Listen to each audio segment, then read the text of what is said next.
ጾም ስትጾሙ ሁለት የምትሰሯቸው ስህተቶች አምላክን በተለይ ሁለተኛው በጣም ትልቅ ስህተታችሁ በረከት ሊያሳጣችሁ የሚችል ነገር ስለሆነ እባካችሁ እስከ ሁለተኛው በደንብ አድርጋችሁ አዳምጡኝ እና ይሄንን ቪዲዮ ሼር የማታደርጉ ሰዎች ካላችሁ አምላክን አሳልፉት። አይጠቅማችሁ። ይኸውላችሁ ሼር የማታደርጉ ለራሳችሁ ጥቅም ብቻ ሰምታችሁ ለራሳችሁ ብቻ የምታረጉ ከሆነ አሳልፉት። ምክንያቱም ይሄ ሃይማኖታዊ ነገር ነው። ሃይማኖታዊ ነገር ደግሞ ሁሉም ሰው ጋር ነው መዳረስ ያለበት። ስለዚህ ይሄንን ቪዲዮ ሼር፣ ኮፒ ሊንክ፣ ሪፖስት፣ ላይክ እያደረጋችሁ ቫይራል አውጥታችሁ ለብዙ ሰዎች ጋር ማዳረስ አለባችሁ። የመጀመሪያው ስህተታችሁ ጾም እስከ 9 ሰዓት እየጾምኩኝ 8 ሰዓት ተኩል ላይ ጸበል መጠጣት ይችላል ወይ? 9 ሰዓት ላይ ስለምበላ 8 ሰዓት ተኩል ላይ መጠጣት ይችላል ወይ? አይቻልም። ጸበል መጠጣትም ሆነ ምንም ነገር መጠጣት አትችሉም። ለምን? ምክንያቱም ጾሙ አላለቀም። ምክንያቱም ቅዳሴ አላለቀም። እቤታችሁን ብትሆኑ አይቻልም። ጾም እስከ 9 ሰዓት ነው የምትጾሙት። 8 ሰዓት ተኩል ላይ መጠጣት አትችሉም። ስንት ሰዓት ነው መጠጣት የምትችሉት? ከቅዳሴ በኋላ።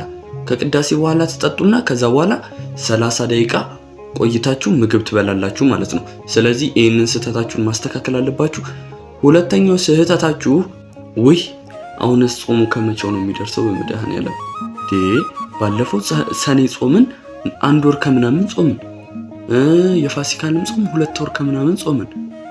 አሁን ደግሞ ጾም ማርያም ወይም የፍልሰታ ጾም ደግሞ አሁንም መጣ። ወይኔ ስጋ እኮ በጣም ብዙ ጊዜ እኮ አንበላም። በቃ እንደዛ እያላችሁ የምትሉ ሰዎች አላችሁ።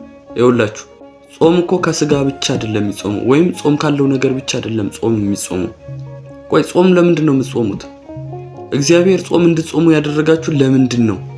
ይኸውላችሁ ወደሱ እንድትጠጉ፣ ጸሎት እንድታደርጉ። ልክ ጾም ሲመጣ የኋላችሁን ኃጢአት አስተዋሳችሁ ንስሐ ትገባላችሁ።